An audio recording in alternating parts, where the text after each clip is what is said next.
इदारे शरिया झारखंड का एक विफत त्रिपुरा से लौटी है, क्या कुछ था माहौल और किस तरह से आप लोगों ने किया काम? जी, इदारे शरिया झारखंड और मरकज़ी इदारे शरिया पटना की मुश्तरका ताउन से एक इदारे शरिया रिलीफ वफ़द बराए त्रिपुरा की तश्कील हुई थी और मेरे ज़िम्मे वो किया गया था इदारे शरिया झारखंड के नाज़िम आला होने के नाते।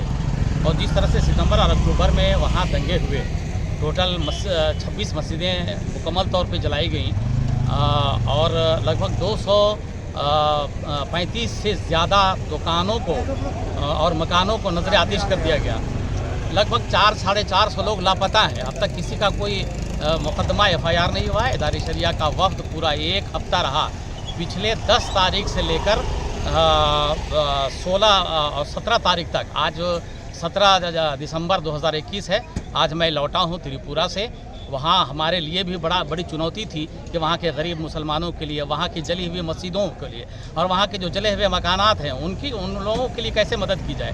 आँखें सावन भादों की तरह बरस रही थी कि अगर कौन आता है इस दरमियान में पूछने के लिए। मौत के सिवा दहशत, माहौल, खौफ, हरास सब तरफ है कि कौन किस वक्त। आज लोगों ने टोपी पहन के बाहर निकलना बंद कर दिया है, दाढ़ी टोपी रखना बंद कर दिया है। बहुत सारे ऐसे गैर आलिम हैं, उन्होंने तो दाढ़ी तक मिटा दिया। और दूसरी बात यह है कि उन लोगों ने, गुंडों ने, बल्कि बजरंग दल, विश्व हिंदू परिषद और वहाँ के लोकल कुछ लोगों ने ये कह रखा है कोई अगर बुर्का पहनने वाली मिले तो उसको मार दो सीधा। तो बुर्का पहनने और नकाब वाले कोई मैदान में नज़र नहीं आता। मैं त्रिपुरा अगरतला जो राजधानी, वहाँ से 180 किलोमीटर धर्मानगर है, धर्मानगर गया। वहाँ पे 6 मस्जिदों को इन लोगों ने शहीद किया है और जला दिया है। उसके बाद वहाँ से 17 किलोमीटर पानी सागर है। पानी सागर ज़िला नॉर्थ त्रिपुरा है, जहाँ पे सबसे पेट्रोल डालकर जो जलाया वो BSF कैंप से मुत्तसिल मस्जिद थी, जिसको पूरी दुनिया ने देखा है कि पेट्रोल डाल के जला दिया गया। कुरान के हरूफ नहीं जले थे और कुरान महफूज था, वो हमारे साथ महफूज है। हमने भी कुछ हिस्से लाए हैं यहाँ पे। और उस मस्जिद की तामीर का बेड़ा इदारे शरिया ने उठाया है। बहुत सारे मसाजिद में इदारे शरिया दोबारा काम शुरू कर दिया। करकट शीट का डालना है और एंगल का देना है। बहुत सारी ऐसे मार्केट लोगों ने उड़ा दिया है। मैं एक जगह गया जहाँ पे रामा नगरी है। रामा नगरी में 5 घर थे।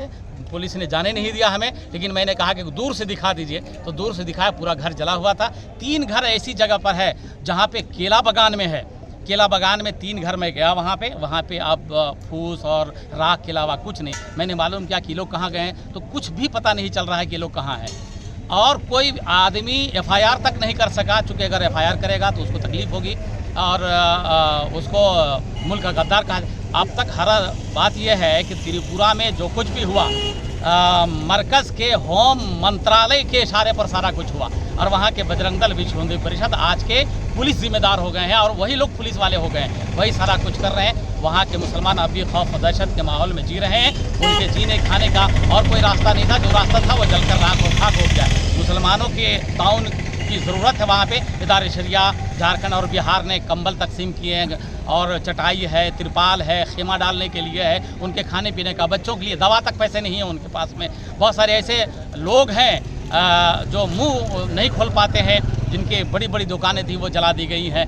लेकिन ये अल्लाह का करम रहा, यहाँ के लोगों के ताउन का रहा, झारखंड और बिहार के लोगों खासतौर से, जिन्होंने उनके दर्द को समझा और इदारे शरिया का वफ़द वहाँ पे पहुँचा जान पर खेलकर और उन तक किसी हद तक उनकी मदद करने की कोशिश की। अब तक इदारे शरिया झारखंड और बिहार ने मिलकर 13 लाख से ऊपर की रकम तकसीम की है और लगभग 7 से 8 लाख रुपया के लगभग वो कंबल वगैरह, ब्लैंकेट वगैरह, अभी चूँकि मौसम को देखते हुए उनका। और सबसे बड़ा काम यह है कि जो मस्जिदों की तामीर है और जो तोड़ी हुई मस्जिदें हैं, ईसाई नूतन बाज़ार मस्जिद धर्मानगर में, उसके बाद सबसे बड़ा जो मार्केट जलाया है उरवा बाज़ार मस्जिद है, पानी सागर में आता है। और वो एक ढलाई ज़िला है। ढलाई ज़िला में भी करीब 10-12 घर थे। अब 10-12 घर में एक घर भी नज़र नहीं आ रहा है वहाँ पे। अब उन लोगों का क्या आलम हुआ होगा ये कहना, लेकिन अब तक किसी के ख़िलाफ़ वहाँ की गवर्नमेंट ने FIR तक नहीं किया। मैं धर्मानगर के पुलिस कमिश्नर से मिला, इदारे शरिया का वफ़द वहाँ के SP से मिला, फिर उसके बाद नॉर्थ ज़िला के कमिश्नर से मिला, अगरतला के से मिला, ढलाई के SP से मिला, फिर उदयपुर का इलाका बहुत बड़ा इलाका था, आज बहुत लास्ट कर गया है, बहुत ख़त्म हो गया है। तो हम ये गुजारिश करेंगे कि हम नहीं चाहते, हम चाहते हैं कि अमन अमान कायम रहे, लेकिन वहाँ के जो अमन अमान के साथ अमन पसंद लोग थे उन लोगों को भी इन लोगों ने मार दिया है। तो हम चाहते हैं कि जो विश्व हिंदू परिषद बजरंग दल है इन पर बैन लगना चाहिए। ये मुल्क के गद्दार हैं, जमहूरियत को नुकसान पहुँचा, और वहाँ की सरकार को तो वहाँ बर्खास्त कर दिया देना चाहिए। इसलिए कि इतना बड़ा हादसा 2000 के बाद में, गुजरात के बाद सबसे बड़ा वो दंगा था और पूरी दुनिया ने देखा, और सेंट्रल गवर्नमेंट खामोश तमाशाई बनी रही। हमें चाहिए कि हम जुल्म के खिलाफ मुत्तहिद होकर आवाज़ बुलंद करें और लड़ें इन लोगों से, और मुल्क की कौमी यकजहती को, आपसी भाईचारे को बनाए रखें।